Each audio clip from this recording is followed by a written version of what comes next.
Olá, pessoal do oitavo ano. Hoje a gente vai dar continuidade ao nosso capítulo sobre o segundo reinado. Hoje a gente vai falar um pouco aqui sobre a economia,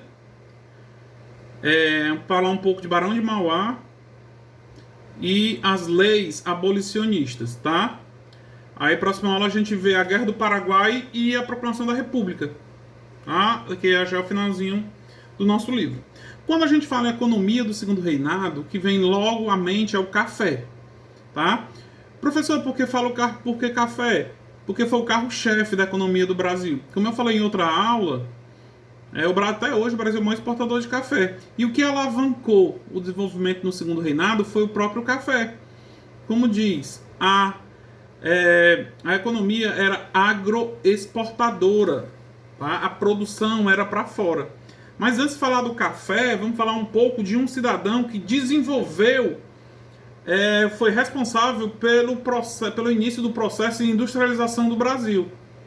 Quem foi esse? Um cidadão chamado Barão de Mauá, que construiu estradas de ferro para levar o café até o porto, né, tirar do centro do Brasil até o porto.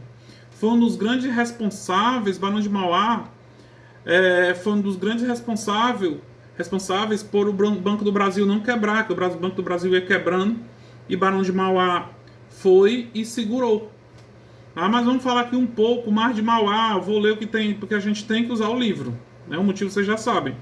Vamos ler um pouco sobre Mauá na página 257 do livro de vocês. O Barão de Mauá foi um grande investidor e empresário durante o segundo reinado. Talvez o maior destaque da história do Brasil imperial. Assim, eu não concordo muito com isso, porque eu acho que o maior destaque foi Dom Pedro II. Tá? Barão de Mauá pode ser destacado como investidor. Mas, assim, da história do Brasil Império, eu acho que Dom Pedro II se destacou mais. Mas vamos lá. Ó. Para melhorar e aproveitar a industrialização brasileira, Mauá foi até a Inglaterra e aprendeu com os ingleses como eram os produtos mais valorizados que podiam ser comercializados no Brasil, não só internamente quanto externamente. Então o que acontece? Barão de Mauá, ele foi inteligente, ele foi até a Inglaterra. Vou já falar da Inglaterra, relação da Inglaterra no segundo reinado. Foi até a Inglaterra e olhou quais eram os produtos mais vendidos, tanto dentro da Inglaterra como fora. Para quê? Para vir produzir no Brasil. Professor, mas o Brasil se industrializou a partir daí? Não, porque como eu falei para vocês, o carro-chefe era o café, era a agroexportação, que ficou assim até Getúlio Vargas e Juscelino Kubitschek, que vocês vão estudar ano que vem, no nono ano. Mas Barão de Mauá deu uma forte alavancada em produtos que eram necessários para dentro do Brasil. Como, por exemplo, ele trouxe para cá a indústria de velas, que do segunda-feira foi dia de finados, muito vendido, principalmente nesse período. Tá? Trouxe os curtumes. Professor, não sei o que é curtume. Curtume é o que faz o beneficiamento do couro, né? Coisas de couro. E também a fundição de ferro e bronze, tá? Então tudo isso o Barão de Mauá veio, ele tinha uma visão bem evolutiva para a época, bem evoluída para a época, né? Chegou até a fundar o Banco Mauá, tá? Fundou seu próprio banco. E como eu falei, graças a ele, o Banco do Brasil não quebrou. Tá? Então ele deu grande ajuda. Mas vamos voltar a falar aqui da economia do segundo reinado. Professor, mas era apenas o café? Não, o café era o carro-chefe. No Brasil também tinha a extração do látex das seringueiras. Tá? Além do látex, ainda tinha a produção de açúcar, que vinha lá desde as capitanias hereditárias, que vocês estudaram lá no sétimo ano. Tá? Também teve a produção de algodão, principalmente aqui no Nordeste. Né? E a produção de tabaco também foi muito valorizada no segundo reinado. E também, que coisa que vinha lá desde o Brasil colônia, a pecuária. Tá? Então essas eram as atividades, mas também tinha a grande força da economia do segundo reinado era o café. Tá? O que acontece? O café ele começou entrando primeiro pelo estado do Maranhão e depois chegou até a região mais propícia da produção de café, tá? Que foi a região do Vale do Paraíba, no Rio de Janeiro, e no Oeste Paulista, em São Paulo. Tá? Vocês vão ver muito bem ano que vem a produção, vai ser um dos nossos primeiros assuntos no nono ano, que é a política café com leite, que era a produção de café de São Paulo com a produção de leite de Minas Gerais. Por isso dá o nome República Café com Leite. Porque o São Paulo produzia café, que já vinha essa tradição desde a época do Segundo Reinado. Né? Primeiro começou no Vale do Paraíba e depois se espalhou por todo o Oeste Paulista. Né? O café grande é a alavanca do Segundo Reinado. Como eu falei no início, até hoje o café ainda é grande. O Brasil ainda é o maior produtor e exportador de café do mundo. Tá? Então, isso aí foi foi a economia do Segundo Reinado. Professor, o senhor falou em borracha, o senhor falou em tabaco, o senhor falou em seringueira, falou em pecuária, né, falou do açúcar, mas lembrem-se, onde vocês vão falar economia do Segundo Reinado, café, tá bom? Aí eu vou falar um pouco para vocês aqui. Professor, o senhor não está acompanhando o livro, então explicando. Tá, eu fiz um resumozinho aqui, também na minha frente, que vocês estão vendo, que a gente tem que usar o livro, né? Já falei em geografia, vamos ver aqui. E estamos vendo aqui também. Tá? Pessoal, a escravidão no Brasil. Pessoal, a escravidão no Brasil terminou quando a Inglaterra começou a pressionar o Império Brasileiro pelo fim da escravidão. Mas, por outro lado, a escravidão era muito lucrativa para os senhores ou para os ricos barões do café, porque era mão de obra, assim como aconteceu na cana-de-açúcar, aconteceu na mineração, no café não foi diferente, porque eram os escravos que trabalhavam nas lavouras de café. Né? Mas a Inglaterra, qual era o interesse da Inglaterra da libertação dos escravos? Porque a Inglaterra queria vender produtos. Como eu falei para vocês agora há pouco, não existiam fábricas aqui. Mauá foi que começou a trazer pouco a pouco. Né? Então, o que é que acontece? Logo, a Inglaterra se viu no interesse da libertação dos escravos, porque queriam vender produtos, os escravos não recebiam dinheiro e não tinham como pagar pelo produto, não tinham como comprar. Então a Inglaterra começou a pressionar pelo fim do comércio de escravos. Tá? Então qual era o interesse deles? Que os escravos passassem a ganhar um salário e comprassem produtos, tá? Então a Inglaterra começou a fazer leis. A primeira lei Bill Abradeen, né, que autorizava a marinha inglesa a afundar, bombardear qualquer navio que saísse da África em direção a qualquer país do mundo que fosse transportando escravos, tá? E toda essa pressão dessa lei foi aprovada no Brasil em 1850, a Lei Eusébio de Queiroz. Professor, que lei é essa, Eusébio de Queiroz? A Lei Eusébio de Queiroz proibia o tráfico de escravos da África para o Brasil. Ah, professor, mas acabou a escravidão no Brasil? Não. Proibia o tráfico de negros da África, negros escravizados, né? Proibia trazer negros da África para o Brasil.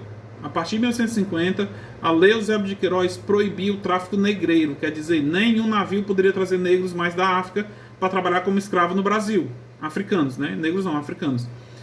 Mas o que é que acontece? A escravidão acabou, como eu disse agora há pouco? Não, porque aí o tráfico de negros ficou entre as províncias, do Ceará para Maranhão, Ceará para Pernambuco, Pernambuco para Alagoas, assim, para o Rio de Janeiro, São Paulo, como eu falei na aula passada. Tanto é que se destacou o Dragão do Mar, que era responsável por trazer os negros dos navios até a praia. Tá? Então essa foi a primeira lei. Aí já começa o movimento abolicionista brasileiro. tá? Que vai passando de dia, época em época. Ah, professor, mas a Lei Eusébio de Queiroz foi em 1850 e eu sei que a libertação dos escravos foi no dia 13 de maio de 1888, mas tiveram, nesse período, houve um longo processo de luta pela abolição dos escravos. Aí onde começam as principais leis, que também tem no livrinho de vocês. Quem quiser dar uma olhada aí, é só pegar o livro. Ó. Primeira lei, a lei do ventre livre, que a partir de 1871 declarava livre toda criança que nascesse de escravos. Tá? Como assim, professor? A criança nasceu, não era mais escrava, a partir de 1871. Mas isso ficou entre aspas, porque como é que uma criança nasce de uma escrava, de uma mãe escrava, como é que ele vai sobreviver? Tinha algumas pontos nessa lei. Que a criança ficava sob a tutela do senhor de engenho, ou do senhor de engenho, do patrão, do dono da escrava. Ele tinha responsabilidade de criar essa criança até uma determinada idade, tá? E quando ficasse adulto recebia uma indenização. Mas isso ficava a mesma coisa, porque se a mãe é escrava, como é que o filho ia sair no mundo? Mas a lei do ventre livre era essa. A partir de 1871, a criança que nascesse estava livre, entre aspas, porque tinha que ficar na fazenda, porque a criança não tinha como se sustentar. Tá? Então essa é a lei do ventre livre. O nome já disse, se você estiver na prova lei do ventre livre, quer dizer o quê? Uma pessoa que nasce livre. Tá? Então isso é que era a lei do ventre livre. Tá? E depois da lei do ventre livre, foi aprovada em 1885 a lei sexagenária. Quer dizer o quê? A partir de 65 anos, os escravos estavam livres. Não seriam mais escravos. Agora vem um porém, se os escravos trabalhavam dia e noite, né? Quando eu digo dia e noite, de 6 horas da manhã até 8 horas da noite, como é que iam sobreviver até 65 anos? Se o máximo, muitos escravos, a média de vida dos escravos era de apenas 30 anos. Como é que eles iam chegar até essa idade? Tá? Aí todas essas leis findaram na Lei Áurea, que por pressão a princesa Isabel, no dia 13 de maio de 1888, libertou os escravos, mas tudo isso vindo pressão principalmente da Inglaterra. Tá? Os ingleses foram grandes responsáveis por a libertação. Aí a gente sabe, como já falei na aula passada, que o primeiro estado a libertar os escravos foi o Ceará. Oficialmente, em 27 de março de 1884. Mas redenção, aí vem onde a gente foi para a aula de campo ano passado. Acarape, a vila de Acarape, foi a primeira a libertar os escravos do Brasil inteiro. Foi no dia 1º de janeiro de 1883. A vila de Acarape libertou seus escravos. Ah, professor, não era redenção? Não, porque redenção ainda pertencia a Acarape. Tá? Depois foi que surgiu o município de Redenção, justamente por causa da redenção dos escravos. Tá? Então, essas foram as leis que favoreceram a libertação, que findaram até a libertação total dos escravos. Primeiro, a lei Eusébio de Queiroz, que proibiu o tráfico. Depois, a lei do ventre livre, que a partir de 1871 toda criança que nasceu estava livre. A lei sexagenária, né, que a partir de 65 anos o escravo estava livre. E findando a Lei Áurea em 13 de maio de 1888. Tá? Pessoal, então a gente viu aqui um resumo que a gente viu. A gente viu sobre o café, que foi o carro-chefe da economia brasileira no Segundo Reinado. Vimos um pouco de um grande investidor chamado Barão de Mauá. Tá? Se estivéssemos em sala, a gente assistiu o filme Mauá, que é muito bom. Né? Dizem que ele era muito amigo de Dom Pedro II, que segurou muito a economia do Segundo Reinado, mas eu não concordo com o livro de vocês quando ele fala que é uma grande figura do Segundo Reinado. Eu acho que Dom Pedro foi maior, como eu falei lá quando a gente estava vendo.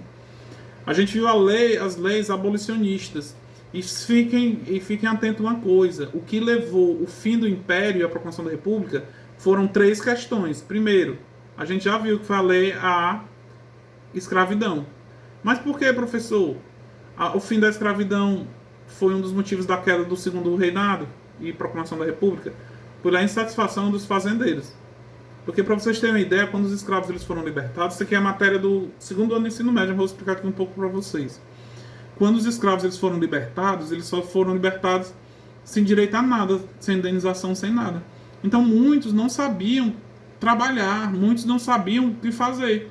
Então, vários ainda ficaram nas fazendas trabalhando só pelo prato de comida.